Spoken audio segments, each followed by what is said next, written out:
علشان نتأكد إن التاريخ بيعيد نفسه، زمان في 1835 لما رجال الأزهر ضغطوا على محمد علي باشا أصدر قرار بنفي جميع الراقصات خارج القاهرة، وده فعلا حصل، وبجزء بسيط جدا من البحث نقدر نعرف هم راحوا فين. وكان الحكم إن أي سيدة بعد كده هتشاهد وهي بتمارس المهنة دي هيتم وضعها في كيس وإلقائها في النيل. لكن بعد كده ظهرت مهنة الغايش أو الخوال. المهنة دي بتتمثل في إن بعض الذكور مش بعض الرجال بيلبسوا نفس لبس السيدات ويحطوا ميك اب وكمان يتكلموا بنفس نبرة صوتهم ويرقصوا بنفس الطريقة علشان يملوا الفراغ اللي الراقصات دول سابوه. وتقدروا تتأكدوا من ده في الصور الموجودة قدام حضراتكم وصور تانية غيرها كتير. وبعد فترة ما استمرتش طويلا، وتقريبا في سنة 1863 انقرضت المهنة دي، لكن من الواضح إنها ما انقرضتش كليا بدليل الشخص الموجود في الحفلة اللي سمعتوا عنها.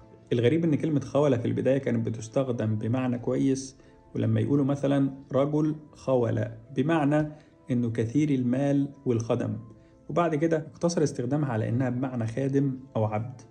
وبعد كده كمان تم تحريف الكلمة لللفظ اللي وصل لنا دلوقتي، واللي من الواضح إننا مش مضطرين نقوله.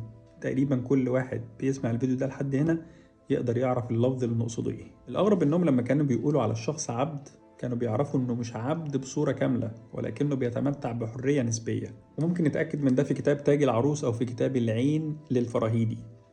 الأشخاص دول بقى اللي هم الذكور اللي كانوا بيلبسوا لبس الراقصات، دول كان بيتم استخدامهم في المهرجانات وفي الحفلات زي حفلات الزفاف وحفلات الختان، والأهم في حفلات الاستعراض قدام الأجانب.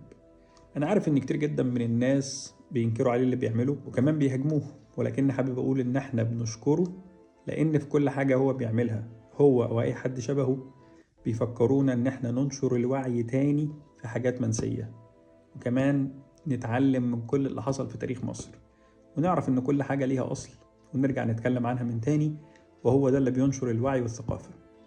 فلو كل الناس بتهاجمه أنا بشكره. المهم إننا نتعلم. سلام.